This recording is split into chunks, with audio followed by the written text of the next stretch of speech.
gue punya satu cerita tentang Rogo Sukmo. Kita sebut aja ada satu cowok namanya Gito ya. Oke. Dia masih muda, sekitar 20-an lah umurnya. Dan dia pelajarin yang namanya Rogo Sukmo ini. Dan dia tuh belajar sama satu orang gurunya yang namanya Ki Banda. Si Gito ini emang udah pelajarin banyak ilmu hitam. Dan ilmu-ilmu tentang makhluk halus lah. Dan dia kayaknya udah sampai pada level dia mau coba nih Rogo Sukmo. Makanya dia belajar lah sama si gurunya ini. Setelah diokein sama gurunya ini, sama si Ki Banda, Gito itu harus nyelesain yang namanya ada ritual, dia harus mandi. Gito tuh diminta sama si Ki Banda ini buat mandi air kembang di rumahnya dia. Setelah si Gito duduk di tempatnya dia itu dan dia mandi pakai air kembang ini, Ki Banda bakal pulang ke rumahnya. Dan Ki Banda tuh minta buat Gito tuh nyamperin dia ke rumah, tapi pakai Rogo Sukmo. Dan bener aja, di malam itu Gito tuh ngerasa badannya kayak terbang, Nat. Dia ngerasa dia bisa ngeliat badannya sendiri. Dia ngeliat badannya tuh duduk di atas tanah di rumahnya dia.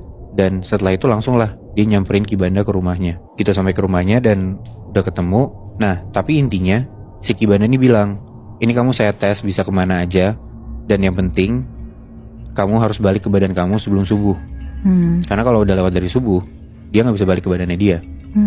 Sampai akhirnya Ki Banda itu ngajak Gito ke suatu tempat kayak kebun-kebun gitu dan banyak pepohonan. Terus Ki Banda bilang, coba kamu pergi ke sana. Sambil gurunya tuh nunjuk ke satu arah yang jalannya tuh ya lebih jauh lah dari gurunya ini. Dan di situ ya pepohonannya makin banyak. Gito masuk ke pepohonan itu dan itu kayak sekitar udah jam 3 atau setengah 4 subuh. Gito udah nggak ngeliat lagi nih gurunya ada di mana. Cuman pas Gito mau balik ke badannya dia, Gito coba ambil jalan A gitu ya buat ke rumahnya dia. Entah kenapa dia tuh selalu balik ke titik awal. Dia kayak disasarin gitu loh, Nat. Dan udah mulai panik tuh gara-gara udah mau subuh kan. Ditambah saat Gito ngelakuin Rogo Sukmo ini, dia tuh kayak masuk ke dalam dimensi yang beda sama dimensi manusia gitu loh, Nat. Jadi dia tuh bisa banget ngelihat makhluk atau hal-hal yang manusia tuh nggak bisa lihat. Segala makhluk banyak banget itu ada di situ, ada di pohon-pohon di hutan-hutan itu ataupun di perjalanan dia pas dia sama Ki Banda juga. Dan permasalahannya kalau Gito ini nggak balik ke badannya sebelum subuh, raganya tuh bakal dikuasain sama jin setempat dia. Sampai di tengah perjalanan dia mau balik ke badannya, itu kayak udah jam 4-an.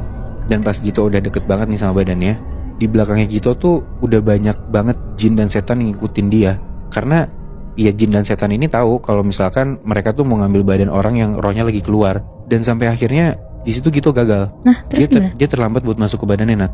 Dan setelah rohnya nggak bisa balik ke badannya, Gito ya dengan rohnya dia yang sambil berterbangan itu, dia tuh ngerasa di hari itu tuh gelap terus, bener-bener malam, gak ada pagi. Kalaupun kayak ada cahaya tuh bener-bener mendung banget. Dan dia tuh kemana-mana kayak hampa, bener-bener semua gelap.